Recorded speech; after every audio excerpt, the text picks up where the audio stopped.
So the story's told that a nun was driving her old car and just wasn't paying attention to the fuel.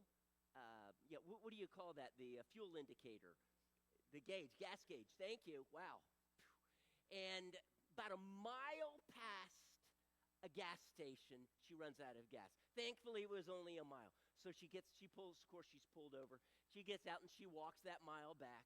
And she says, I need gas, but my car's a mile down the road and I don't have a gas tank. And the gas attendant says, ma'am, I'm sorry, but I don't have a can for you to put gas in for you to use. She said, can't you just look anywhere? What about your shed back there? Anything back there? He says, well, look, I'll give it a try. And he goes back there. And he looks and he looks and he looks and he finally comes out with a bedpan. A bedpan. And so he says, ma'am, it's going to be a little bit heavy. You're going to have to carry it with two hands. But I don't think it'll spill. I think you're going to be okay. But I got a bedpan here for it. I'll fill it up with gas. And then you fill up your car, bring it back here, and we'll fill up the tank. So he puts gas in it, and she carries, and she finally gets there exhausted, pouring gas into the tank. And while she's pouring the last drops in, a truck driver pulls up next to her, rolls the window down, and he says, sister, I wish I had your faith. Yeah, you're going to think about that one, right? Regardless of our misunderstanding, like the truck drivers, the world has truly poured a bunch of garbage into us. And I believe God wants to do a miracle by faith, and he wants us to pour out what will be a blessing filled with love and zeal as we pour ourselves into this year for his kingdom. You know what?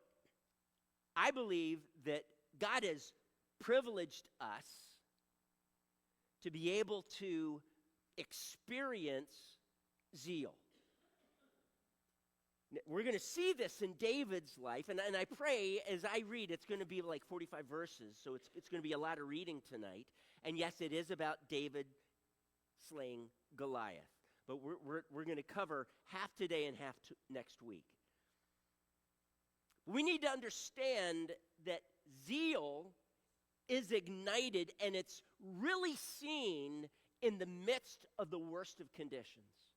When everything seems to be against you, that's when they say heroes rise up. And heroes, one thing that characterizes them is not just their boldness, but their zeal, right? Their zeal. I love it when Braveheart, that William Wallace is rallying the troops. You just want to be right there and go into war. Well, maybe not going to war, but you get the idea. It's like we want to fight for our freedom. And they were willing to die for that, because just how the Scots were being treated under the English rule. The Philistines were ruling, for the most part, Israel. They were controlling them. Now, they had their own king. Saul was king and had been king for several decades, but the Philistines intimidated them. It says here, in 1 Samuel 13:9, you don't need to turn there, it says, not a blacksmith could be found in the whole land of Israel. Do you know why? Because blacksmiths make weapons like swords and spears, and they sharpen them. And it says a little bit, a few verses later, it says, when they wanted their plowshares sharpened, they had to go to the Philistines to do that.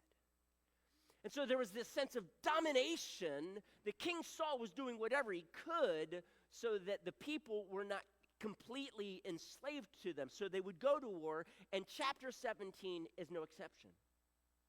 Israel's actually starting to gain some ground, but the Philistines are at it again, and they're intimidating them.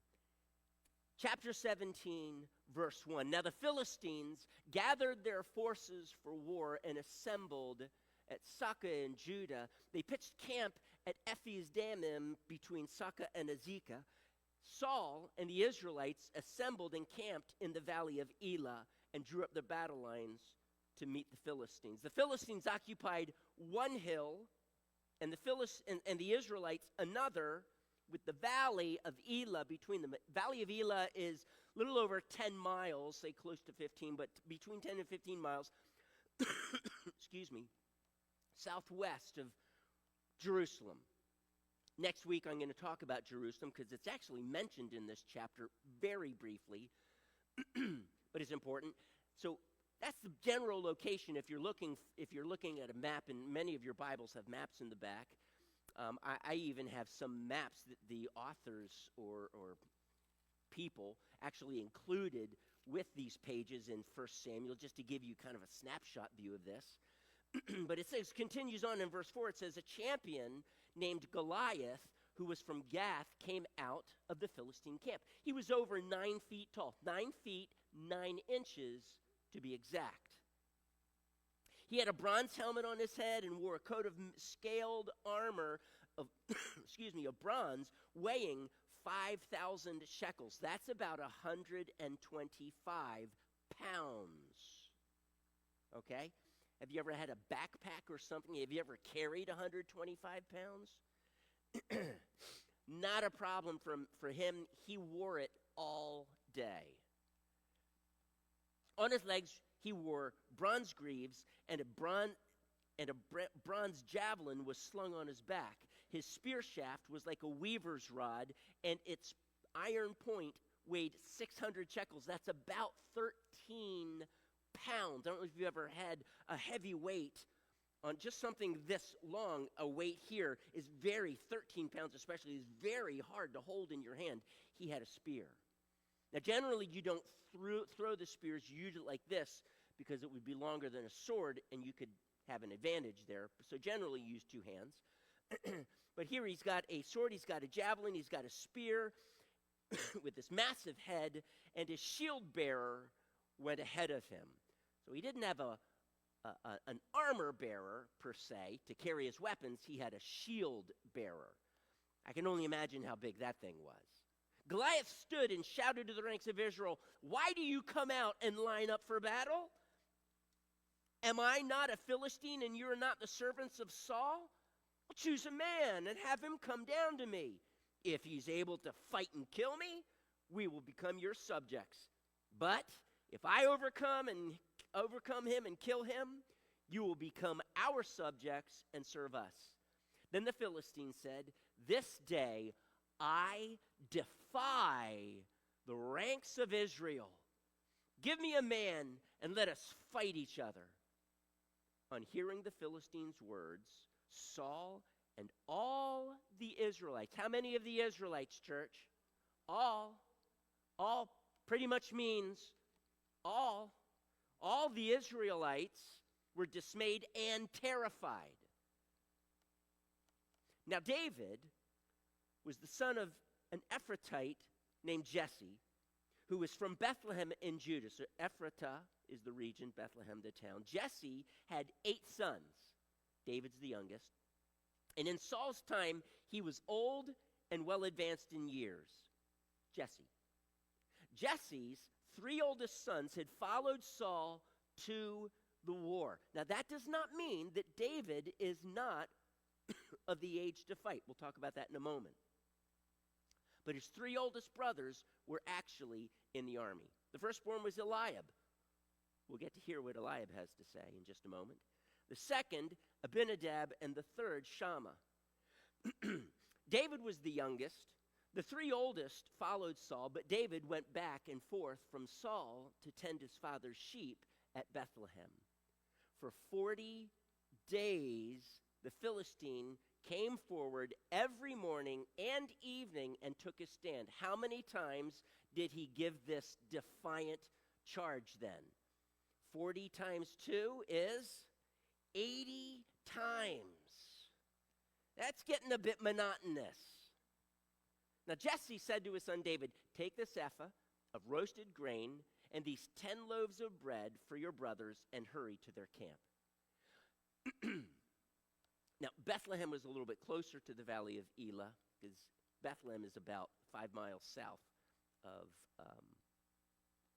Jerusalem. Hurry to the camp. Take along these 10 cheeses to the commanders of their unit. That would basically be a commander of 1,000. See how your brothers are, and bring back some assurance from them. They're with Saul and all the men of Israel in the valley of Elah fighting against the Philistines. Early in the morning, David left the flock with the shepherd, loaded up, and set out as Jesse had directed. So this is Jesse's direction. His dad, well along in years, directed him to do this. He reached the camp as the army was going out to its battle positions, shouting the war cry. Israel and the Philistines were drawing up their lines, facing each other. David left his things with the keeper of supplies, ran to the battle lines, and greeted his brothers. As he was talking with them, Goliath the Philistine, champion from Gath, stepped out from his lines and shouted his usual defiance. And David heard it. When the Israelites saw the man, they all ran from him in great fear. How many of the Israelites ran from him in great fear? All. That's important, all, because that's going to include David's brothers. Now, the Israelites had been saying, do you see how this man keeps coming out? He comes out to defy Israel. The king will give great wealth to the man who kills him. He will also give him his daughter in marriage and will exempt him from his father's family from taxes in Israel. Oh, that'd be enough right there, right? 3 things: great wealth, daughter in marriage, taxes, no more. David asked the men standing near him, what will be done for the man who kills this Philistine and removes this disgrace from Israel? Who is this uncircumcised Philistine that he should defy the armies of the living God? They repeated to him what they had been saying and told him, this is what will be done for the man who kills him. When Eliab, that is David's oldest brother, when Eliab, David's oldest brother, heard him speaking with the men, he burned with anger at him and asked, why have you come down here? And with whom did you leave those few sheep in the desert? I know how conceited you are and how wicked your heart is. You came down only to watch the battle. Kind of like an arcade game. Video, right? Now what have I done? Said David. Can't I even speak? He then turned away to someone else and brought up the same matter, and the men answered him as before. What David said was overheard and reported to Saul, and Saul sent for him. David said to Saul, let no one lose heart on account of this Philistine. Your servant will go and fight him. Saul replied, you're not able to go out against this Philistine and fight him. You're only a boy. That is, you are a youth. We'll get to that in a little bit. He's been a fighting man from his youth. But David said to Saul, your servant has been keeping his father's sheep. There we go. Oh, Saul's totally comfortable with this. Oh, you're a shepherd. Of course. You go fight him. I've been keeping, excuse me. Your servant's been keeping his father's sheep. When a lion or a bear came and carried off a sheep from the flock, I went after it, struck it, and rescued the sheep from its mouth. When it turned on me, excuse me, I seized it by its hair, struck it, and killed it. Your servant has killed both the lion and the bear. The circumcised Philistine will be like one of them, because he has defied the armies of the living God. I hope you can hear his incense. He's incensed that this Philistine would defy God's armies. Remember, Zeal seeks to defend the honor of God, his people, worship, truth, these things. We covered those. And this is we are God's chosen people. Guys, what are we doing? Let someone rise up and fight. And so David is now saying, I'll do it then. I'll do it. The Lord who delivered me from the paw of the lion and the paw of the bear will deliver me from the hand of this Philistine. Saul said to David, go, and the Lord be with you.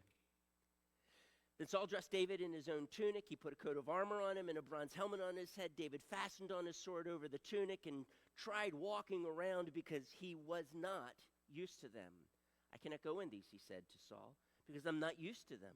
So he took them off. Then he took a staff in his hand. So he's got his staff.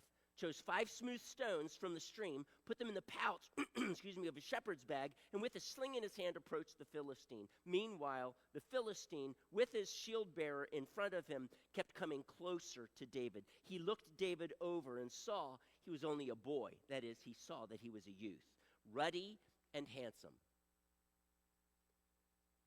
I think he's just trying to simply say, this is a good-looking guy. What are you doing on the battlefield? This is for scar-faced warriors, right? And he despised him, it says. He said to David, am I a dog that you come at me with sticks? That is, he's got his staff in his hand, right? And the Philistine cursed David by his gods. Come here, he said, and I'll give your flesh to the birds of the air and the beasts of the field. David said to the Philistine, you come against me with sword and spear and javelin, but I come against you in the name of the Lord Almighty, the God of the armies of Israel, whom you have defied. Now I'm going to stop right there, because I know you want to reach the climax. We're going to look at that next week, though. Spoiler alert. David wins. Just thought if you were wondering. Wow. Goliath. What a behemoth. 9 feet, 9 inches, or as they say, 6 cubits, which is 1.5 feet, and a span, which is from tip of your thumb to the tip of your pinky, which is generally about 9 inches. I measured mine, and it is actually 9 inches, at least for me. But they figured on average it would be 9 inches.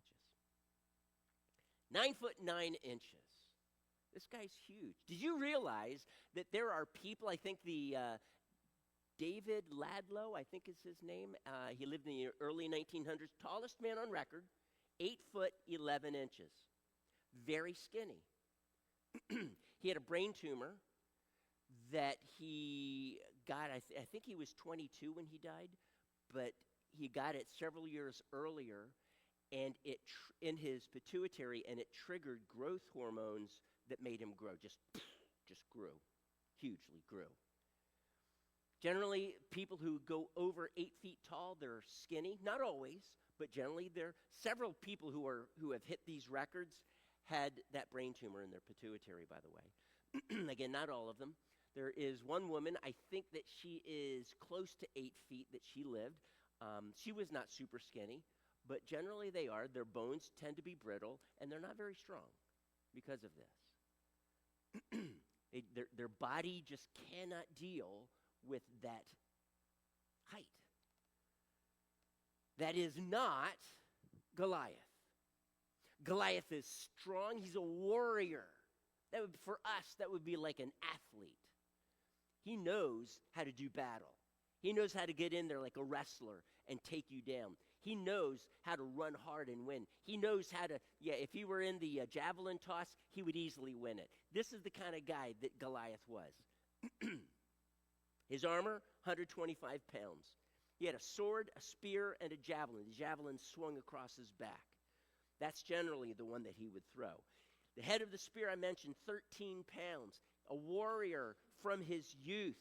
So I Googled this, and we'll see if AI was right.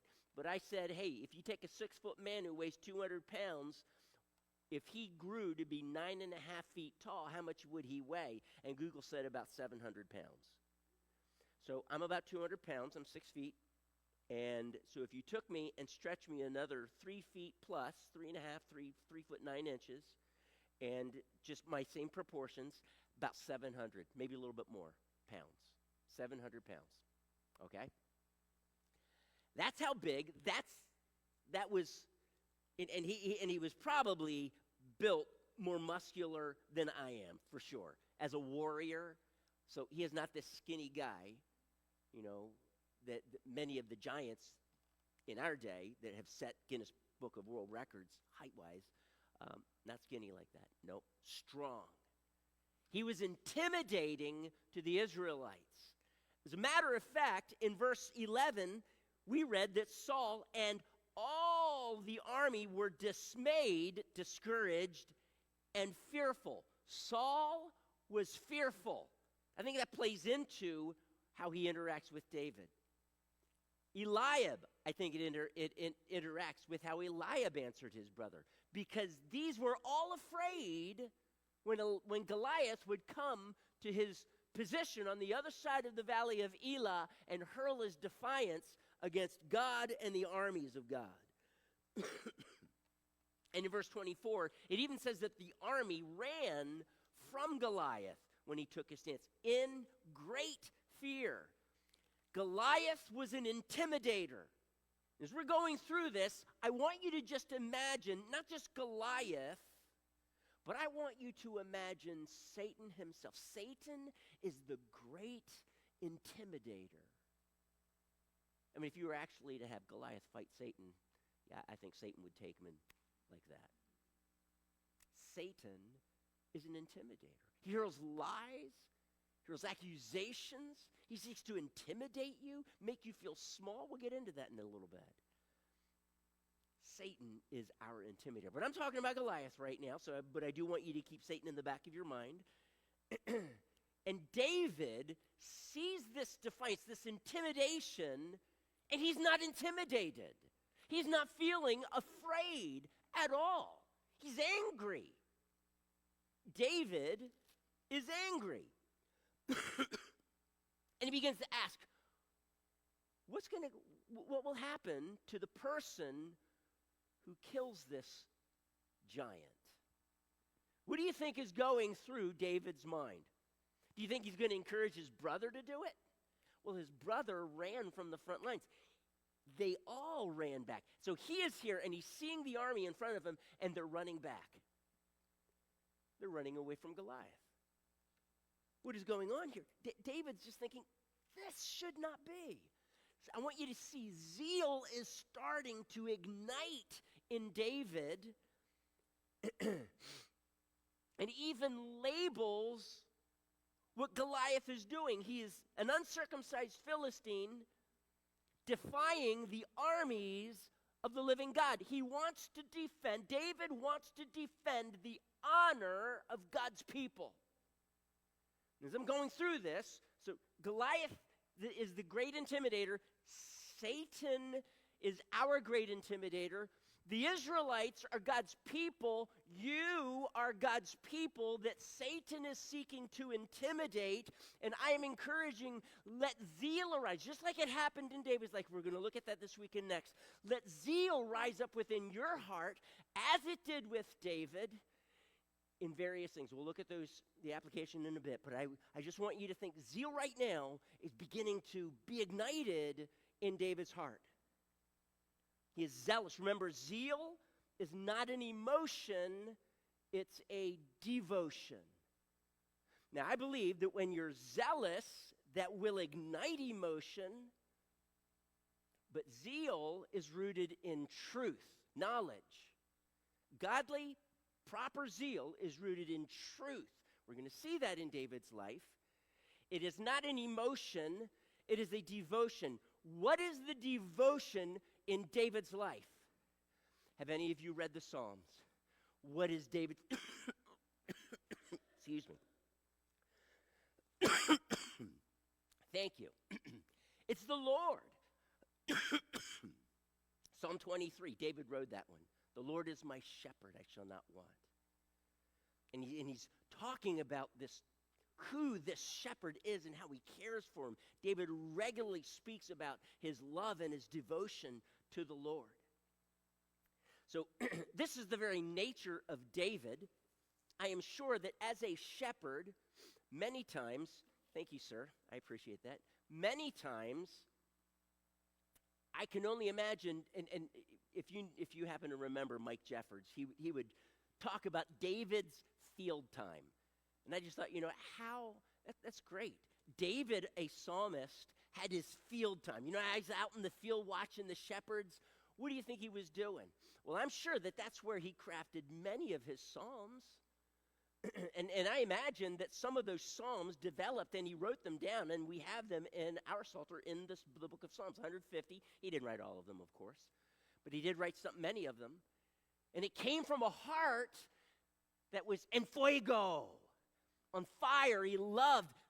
We talked about Jesus being our first love. God is our first love. You know, I was with Zion and Tay, and so I said, hey, guys, who's our first love? What are we singing about? We're singing about Jesus. He's our first love. That's right.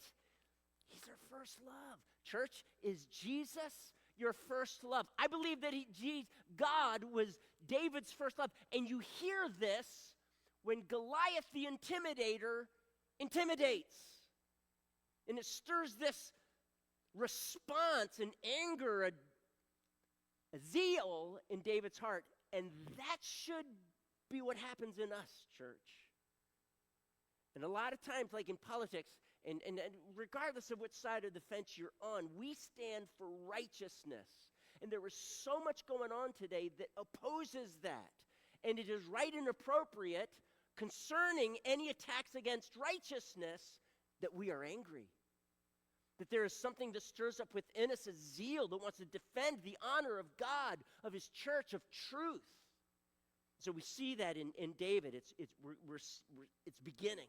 Again, zeal is not an emotion, it's a devotion. It defends God's honor and the honor of the people of God. Eliab, however, misunderstood what he was seeing. He saw the zeal, but he misunderstood it. 3 ways in which he misunderstood it. And I'm going to tell you this because people, when they view, especially the world, but can it even happen in the church, when they see your zeal, they may misunderstand it. And they may, call you out on it. We'll see what happens and why. The first thing we see here in verse 28, when Eliab, David's oldest brother, heard him speaking with the men, he burned with anger because he's angry. Why is he angry? Shouldn't everybody be angry with what Goliath is doing? So Eliab hears his brother, and he's angry with his brother because he's misunderstanding what David is communicating. Here's what he says, why have you come down here? And with whom did you leave those few sheep in the desert? He is misunderstanding David's zeal for irresponsibility. He just wanted to come and see the fight. He just wanted to be entertained. Why was he here? He was there on a mission, sent by his dad. However, where did he leave the supplies? See, they're not with him. He didn't bring the bread with him to the battlefield. That's for later. You know, lunchtime is coming up, not right now. We'll worry about that. He left it with the commander of the supplies.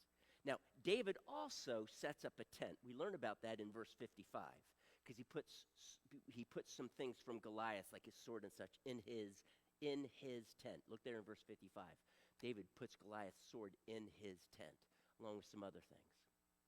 So David has already set his tent up. He is intending, apparently, to spend the night. It was only about 10 to 15 miles away. He could have done this because he got up early. He could have done it in a single day, but he wants to be there. He really does. But is he there to be entertained? I'm sure he wanted to be there to see what was going on. And he is there for a good reason. His dad sent him. It's just that he didn't have the supplies with him that his dad sent him with. They're back at the tent. Who did you leave the sheep with? Well, David actually was responsible. He left the sheep with the shepherd. The shepherd is overseeing the sheep. All's good. He's on a mission from his father to his people. And Eliab, his oldest brother, is upset. And then he accuses David, the second thing, he accuses him of being arrogant. He's not being properly respectful of this dangerous situation. See, Eliab is filled with fear. Saul is filled with fear, and they're expecting that's how David should be. He should be afraid. But is David afraid? Absolutely not. And he misunderstands that for arrogance. See, David, apparently your zeal's not rooted in knowledge. You don't understand who this Goliath dude is. You don't understand this. He's been coming here. This is apparently his 40th day. He comes here twice a day, 80 times. This is getting old, but we are afraid of him. There's no one that can stand up against him. Saul, who's head and shoulders above everybody, was probably the tallest, and he is afraid. He's at least 3 feet, if not more, shorter than Goliath, and Goliath is about 4 times his size, body mass. Somewhere between 3 and 4 times his body mass. Goliath is huge. David apparently has not assessed the situation properly, because if he were, he too would be afraid. And so Eliab is angry. See, David, you should be afraid because I'm afraid, and you're not afraid, so therefore you must be arrogant.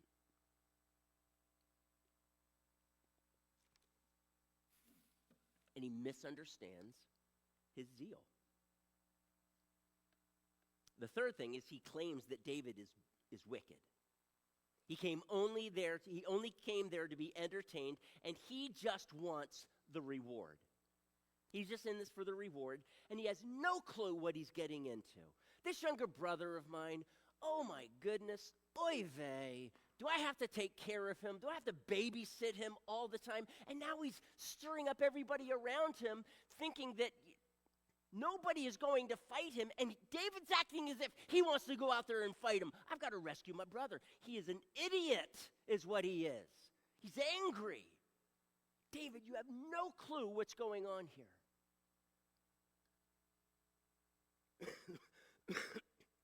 Wealth, Saul's daughter, no taxes.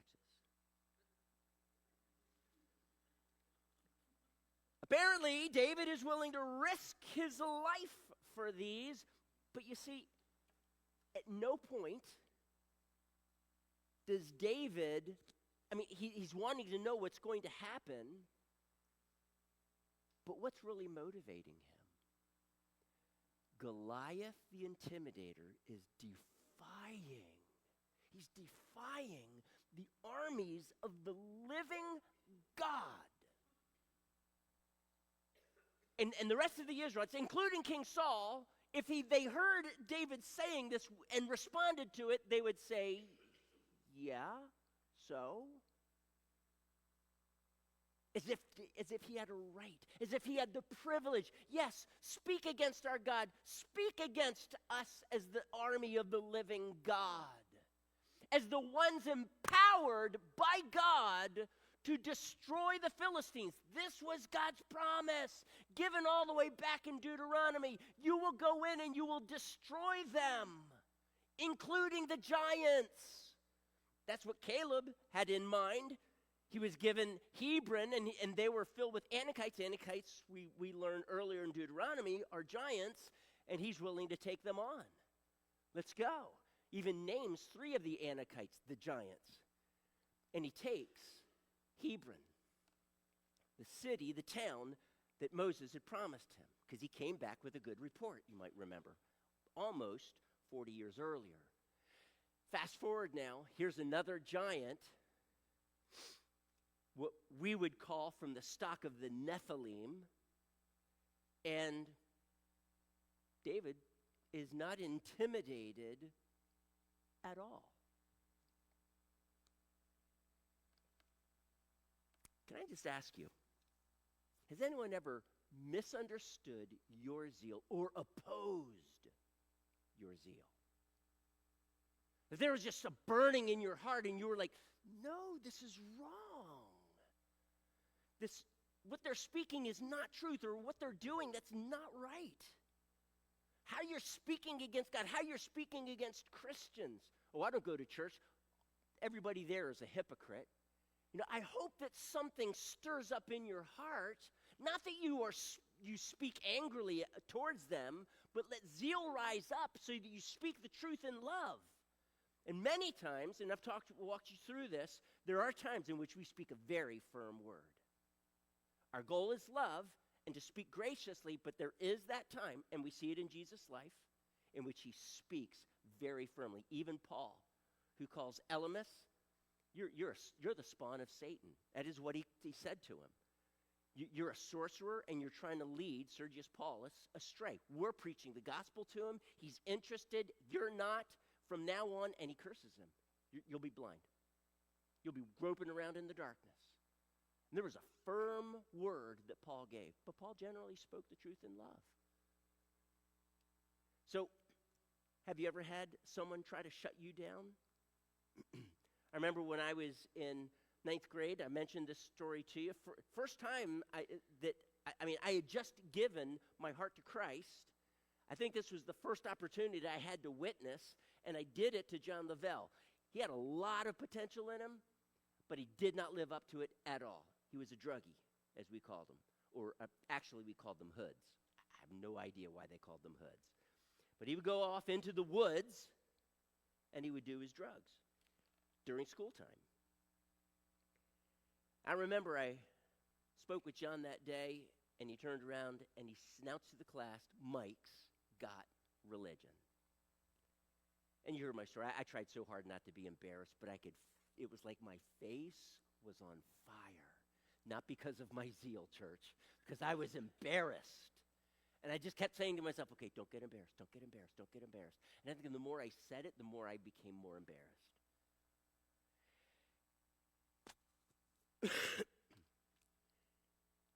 John, whether he was aware of it or not, tried to intimidate me that day. And I have to admit that I didn't want to feel intimidated, but apparently my emotions, I did. I vowed in that day, I will never do that again. Not never evangelize. I will never be ashamed again. God help me. I want to be bold. See, I grew up as being a young kid, constantly being teased. There were bullies in my neighborhood. There were bullies at school, bullies on the bus, and they do what bullies do. They bullied me. And there were times in which I felt like a coward. They were much bigger than me, always. However, when my brothers tried to bully me, I fought hard. I even did things I probably shouldn't have. I was very cruel to them in how I chose to fight back. But I was a little kid, and my brother Rob was twice my size. He was Goliath in my life. And he would try to break my back. He would try to, but I found ways. I found his weaknesses, physical weaknesses, and I'm not proud of it, but I just decided I don't want to be bullied. When I grew up, I don't want to be bullied. And come 9th grade, I realized I just let this guy bully me. I will never let that happen again. And I'll be honest with you, when there is opposition, there is something inside me, and I put a check on it. If I'm trying to defend my own honor, I don't think I need to do that. But if someone else's honor, if God's honor, God, let an anger rise up within me. Let your zeal rise up within me. And we see that here with David. We see it here with David.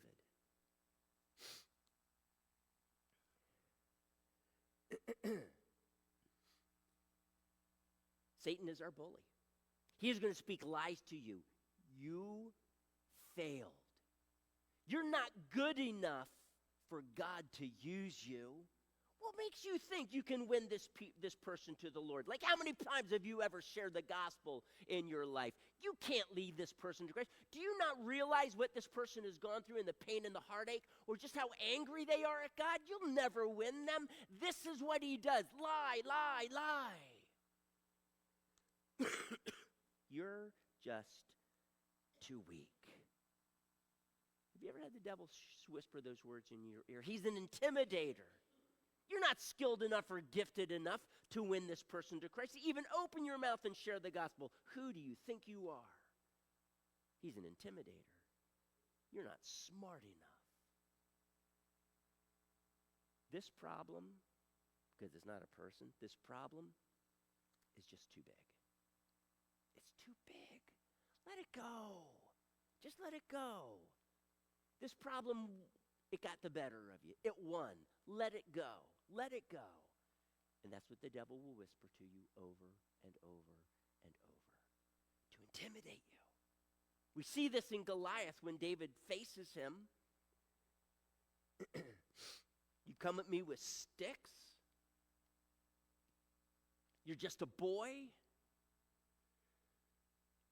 3 people misunderstood David's zeal. Eliab, his oldest brother, Saul, and Goliath. Can faith rise up in you today to do this year what you believe God has called you to do? Do you believe this? Then that faith rise up. Faith is at the heart of zeal. Love for God is at the heart of zeal. You know, when the lawyer came up to, an expert in the law came up to Jesus, what must I do to gain eternal life? And Jesus said, well, what do you think? And he quotes, he says, love the Lord your God with all your heart, soul, mind, and strength. And Jesus said, yeah, you got it. But the smart expert in the law then said, well, who is my neighbor? Because then he said the second commandment is love your neighbor as yourself. And Jesus, yeah, you got both of them right. Well, you know, who's my neighbor? Testing Jesus. Love the Lord your God. How do you gain eternal life? Love the Lord your God. Love God with all of your heart. That is faith. That's believing, because faith is a commitment to. This is what's at the heart of zeal. Let faith arise. If Satan stands up to you and opposes you, let faith arise. Now, so David then says to Saul, because he's looking at him and says, you know, you're only a youth. And he shares the story. By the way, when he says that you're only a boy, the only is not in the Hebrew. He's just simply saying you're a youth. And that word translated boy, it's fair, but it's the very same word used later in that verse. And it says this Philistine, Goliath, has been a warrior since his youth. Same Hebrew word. We know that David is not a little boy because he's of fighting age. He's immediately incorporated into the army, and you had to be at least 20 for that to happen. So David's at least 20. And this word is used for young warriors. I won't give the example, but it's used in the context of young warriors in their early 20s. So it covers teenagers and young men. And Goliath has been fighting since he was a young man. David is a young man. The idea is not that he looks tiny, though in movies, right, in comic books about David fighting Goliath, how many of you ever seen David as this short little guy? He's actually a midget somehow, and everybody is like 3 times taller than him, and he's like a little boy. No, he wasn't. And he now defends himself, and he says this, hey, your servant has fought on 2 occasions a lion and a bear. So here's what I did. The lion, the bear, they came, they grabbed one of my sheep. I ran after them, and I struck them. Now, this word strike is a very general word. It can mean with your fist. It can mean with a club. It can mean with a sword. It can mean with a stone. Though the word later, that's used later when David strikes the Philistine with the stone, is a different Hebrew word. This is a big word, okay? It's a word that can cover all of these things. So how he struck the lion and the bear, we don't know. Maybe he used a sling to hit them, but the lion and the bear drop the sheep and then turn on David. I think it would have been enough for him to just drop the sheep and move on, but now the bear and the lion turn and come to attack David. So all of you animal lovers, I'm sorry. It's not David's fault. He's defending himself right now. His goal was not to kill the beast, but simply to have him let go of the sheep. That's all he wanted, and now he has to kill the bear or the lion. And the bear or the lion charges him. Now, if he was able to hit him, he hit him sufficiently so that he dropped the lamb, and the bear and the lion is angry. I'm going to assume, I think it's fair, that maybe the bear or the lion is a little bit dazed. the bearer of the lion is turning to him, and he manages to get around him. And I think he puts a knife in the throat immediately. Done. He strikes him again. I don't think he strikes him again with another sling, because he grabs the hair of both the lion and the bear. This is two different occasions, and he's able to kill him. Okay, I don't think he kept hitting him in the head with his fist. I think he used a knife. But the odds were phenomenal that he would have died. He should have, but he didn't.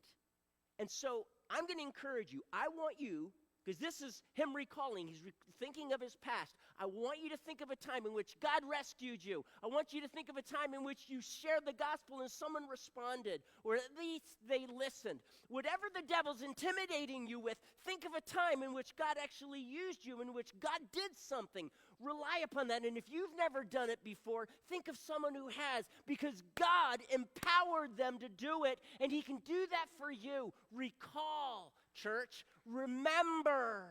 Think about that time. Let that fuel your zeal. Faith in God always remembers what he has done in the past so we can accomplish what he has called us to in the future. And that then it ignites our zeal, and it did that with David. Let faith arise, church. How did David approach the Philistine? He took off Saul's armor. He set aside his weaponry, and he grabbed his shepherd's bag, or his Walmart bag, whatever. And he reached down, and it says that he picked up 5 smooth stones, and those 5 smooth stones for someone using a slingshot would be between the size of a golf ball and a baseball. So somewhere between those two sizes, and either of those could have killed Goliath. They say if they're this size, they can be hurled at 90 miles an hour. And it hit him in the head. I can only imagine how fast they would go if they were this size. Now I say 90 miles an hour because that's what we have. That's what they have discovered in someone writing about a shepherd and how fast he could sling it if the rock was the size of a baseball. But remember, it's not a golf ball. Golf ball has a little bit of bounce to it. Rocks really don't, and rocks are denser. When even something this size would have hit Goliath in the head going, I don't know, a whole lot more than 90 miles an hour, yeah, it would certainly have killed him. And so this is what David does, and all he does is he comes at the Philistine with his sling, his stone, and a stick. Now, I'm just going to encourage you, how many stones did he get? Did he just get one? Did he believe, well, you know what, God's just, I only need one. No, what if I miss? He was open to that possibility, so I'm going to bring 5, but I will take him down. He planned. Don't let your zeal go without planning. Strategize. Ask God, how does he want you to do this? This coming year, what is he laying on your heart? Be filled with zeal, rooted in truth and knowledge, but plan. Don't be afraid to plan. And Goliath opposes him, and I'm just going to conclude with this, because we're going to get into this next week. David said to the Philistine, you come against me with spear, sword, and javelin. I come against you in the name of the Lord. That's what it boils down to, church. That's what it boils down to. The world, whoever it is that's opposing to us, Satan whispering in our ear, they've got just the things that can't kill body or soul, and my God is powerful enough to take care of them. He can empower me to do everything that he has called me to do. So let faith arise. Let zeal burn in our hearts.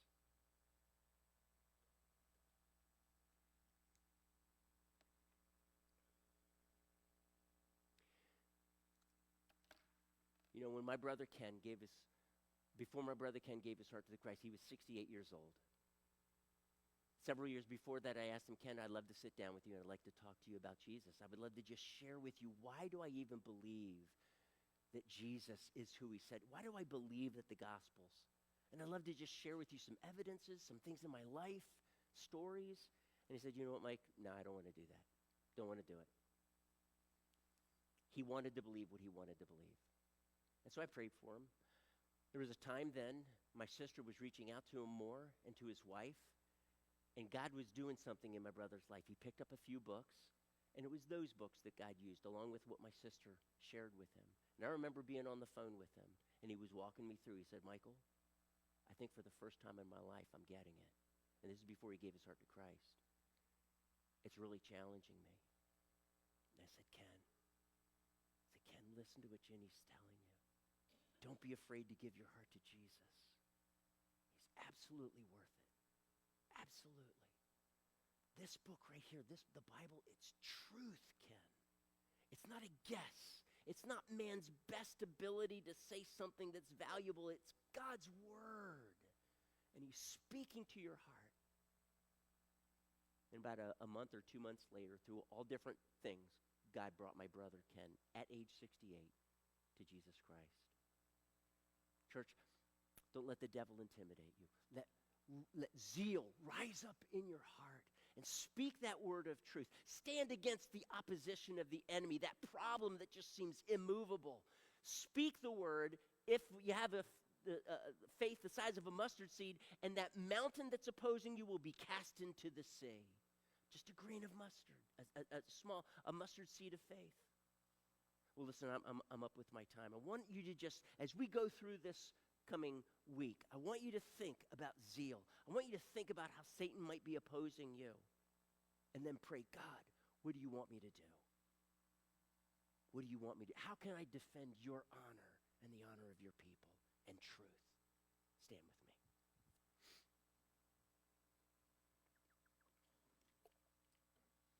Father,